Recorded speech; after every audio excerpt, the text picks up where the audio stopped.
Bonjour à tous et bienvenue à la COP 27. Nous avons le plaisir et l'honneur de rencontrer et d'interviewer aujourd'hui notre ministre de l'Économie et de l'Innovation et de l'Énergie, M. Pierre Fitzgibbon, que vous connaissez bien.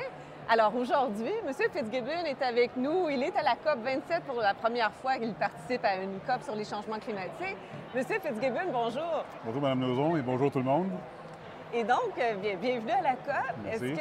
Comment vous trouvez? Qu'est-ce qui se passe en ce moment? C'est quoi vos objectifs à la COP? Bien, premièrement, c'est ça fébrile. Ce que j'aime voir ici, c'est la diversité des groupes qui sont ici. On a des jeunes du Québec qui font partie des sociétés civiles. On a des PME, des grands donneurs d'ordre. On a des élus, des différents gouvernements, l'administration, des gens du milieu académique. Donc, ça prouve que c'est un effort collectif qu'il faut accomplir pour réduire nos émissions. Mon objectif principal était de venir. Il y a un côté éducation pour moi.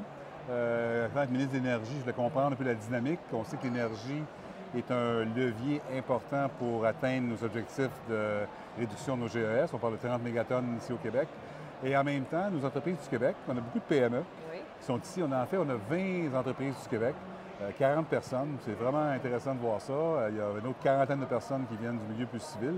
Alors pour les entreprises, je veux les aider, les supporter pour convaincre que leur technologie peut être utile pour la planète, pour décarboner. Je pense à GSAT, je pense à Optel, je pense à Enerkem, je pense à Brainbox. Donc, c'est très intéressant de voir que le Québec a un rôle important à jouer.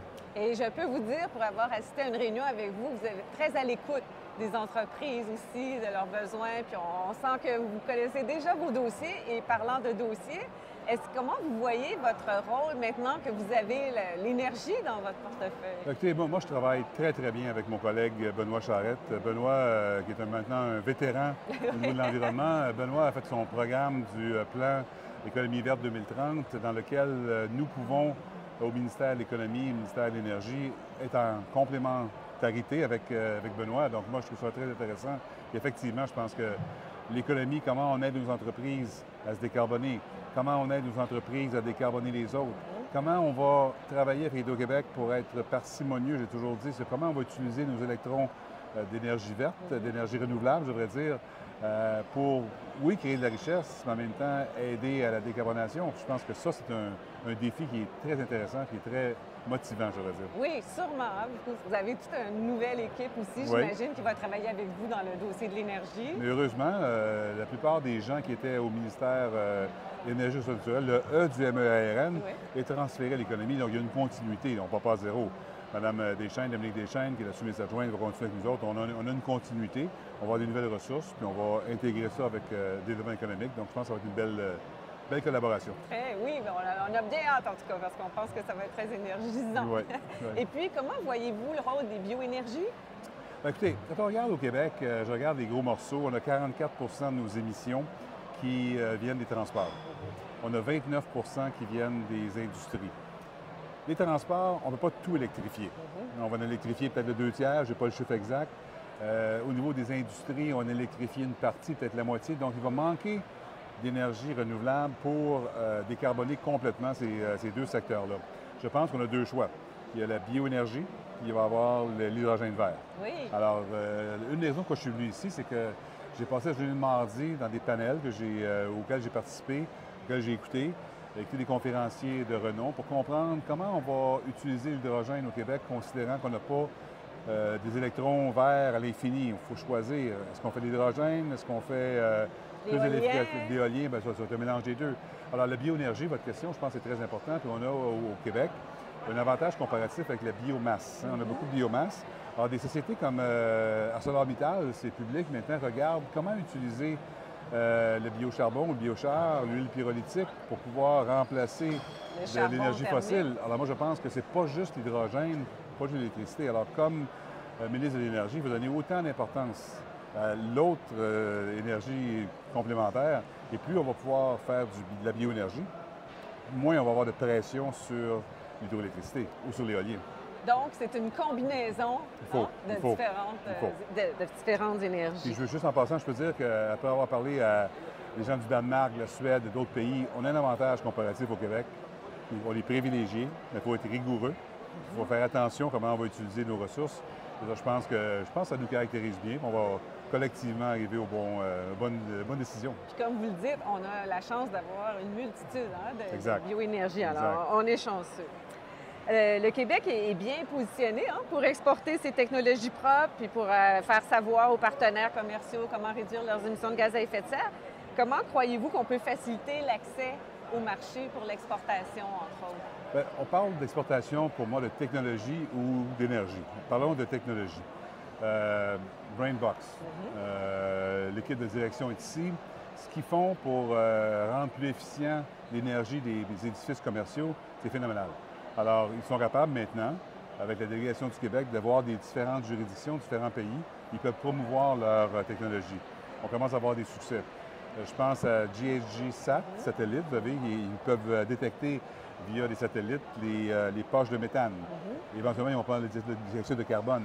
Alors ça va être utilisé par plusieurs pays. Optel, au niveau de la traçabilité.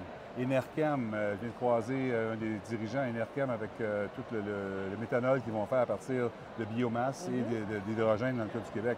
Alors moi, je pense qu'on a une capacité extraordinaire de prendre nos sociétés de technologie et les promouvoir à l'international. Pour l'énergie comme telle, ça va être plus difficile. Parce que quand on parle de l'hydrogène, par exemple, l'hydrogène, on sait très bien maintenant que si on la fabrique, on la produit au Québec, il faut la mettre sous forme d'ammoniac. Et on l'exporte, on va le remis en gaz si ce n'est pas des fertilisants. Et ce processus-là a une perte incroyable qui, aujourd'hui, rend la proposition inacceptable au niveau économique. Donc, je pense qu'il faut être réaliste. D'exporter l'hydrogène vert, je pense que ça n'arrivera pas à court terme, puis on ne va pas l'utiliser au Québec. Je pense qu'on va focaliser sur exporter nos technologies, nos cerveaux, pour aider les autres juridictions à atteindre leurs propres objectifs. Avant de penser à exporter nos technologies sur le plan technique, si on peut dire. Exact, exact. En tout cas, pour le moment. Quelle rencontre vous a marqué le plus jusqu'à maintenant ou quel événement vous a marqué le plus? Écoutez, j'ai la misère à les prioriser parce que j'ai rencontré des grands donneurs d'ordre, j'ai rencontré un fabricant de voitures qui regarde le Québec parce que c'est une filière importante pour nous.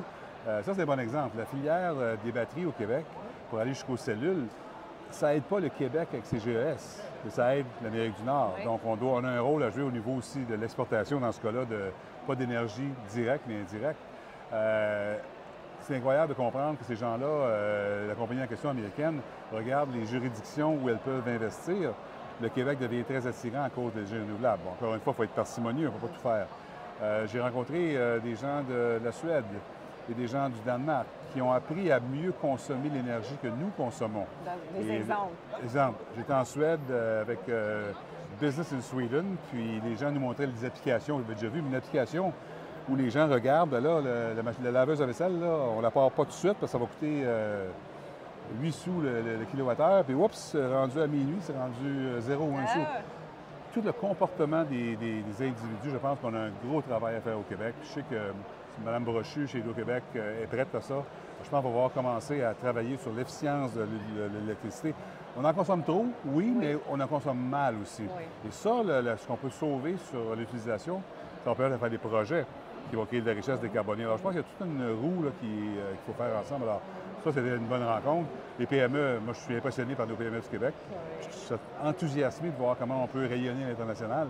Au Québec, je n'ai pas les chiffres exacts, là, on est peut-être 80 100 personnes du Québec ici.